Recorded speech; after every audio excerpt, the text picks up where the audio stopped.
Mr. Johnson. Thank you, Mr. Chairman. I'm struck today by a lot of the testimony and that we're hearing some of the same recurring themes. And it is a moral moment, Ms. Morial, my friend from Louisiana, as you said. One of the recurring themes that we've heard many times this morning from members and witnesses is about the need to rebuild relationships. You know, one of the founders, I think, I can't remember who it was, said there are thousands hacking at the branches of evil to one who's striking at the root. And one of those root problems in this moral moment we face is that we don't know each other anymore. You know, that's kind of how society and culture have evolved, and we all agree on the objective, I think, obviously, by the comments this morning of rebuilding relationships, but I think we need to drill down a little bit.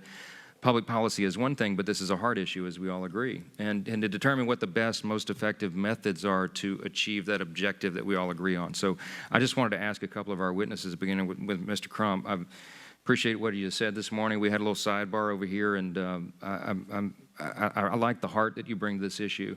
And I wanted to ask your opinion on that, because you mentioned that in your remarks about the need to build relationships. And so from your experiences and everything you've been doing, what do you think are some ways we can do that between members of our communities and law enforcement officials? Certainly. Thank you, Representative Johnson.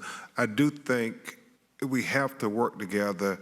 At the crux of the matter, it's a lack of trust, I believe, between communities of color and law enforcement, because we have to have transparency, which we haven't had in the police killings of black people. As one of the witnesses said, you go to a secret grand jury proceeding like Eric Gardner or any other cases, Michael Brown, Tamir Rice, and they come back after the secret grand jury and say, no indictment, we didn't find evidence, even though we all saw it with our eyes.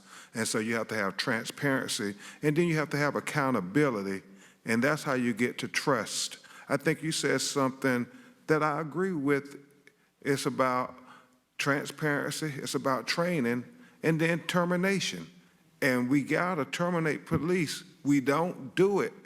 I mean, we just don't do it. We don't send them to jail. We don't even fire them when they kill black people. And so, as Philona said, we gotta care. As Representative Richmond said, do we care? Because our actions don't construe that.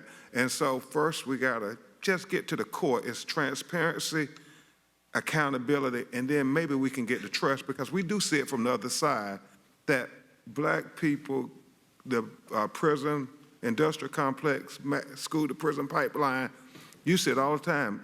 You going to jail, but then when we're the victim, you don't see convictions like Eric Gardner or any of these other cases. I appreciate those comments, and I think that it goes even more fundamental than that, in that it's the relationships even in the communities. Before you can get to building trust, you know, with law enforcement, it's with our neighbors too, right? I was on the phone last night with the local director of our YMCA, and he had this idea to host, to use the YMCA facilities in my community as a neutral forum where he would have these events, an activities night, Saturday night or maybe Sunday nights, and he'd invite one black church and one white church, right? Just put everybody together in the same facility and let them get to know each other and have fun together. And just simple things like that I think we ought to foster and try to encourage. And it doesn't have anything to do with the law, really, or public policy. It's about being good Americans and good neighbors, and I hope we can get back to that. And maybe this is a flashpoint to do it. If Mr. Davis is still with us, I know he was with us remotely.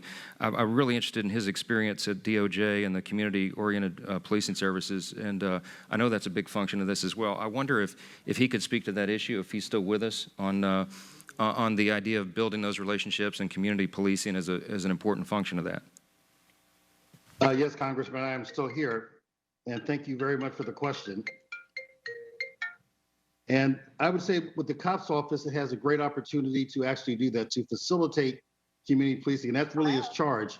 It's his charge to be able to identify the best practices of community policing, how to engage through our grant program, to incentivize best practices through our grant programs, our hiring process. We are hiring in the spirit of service.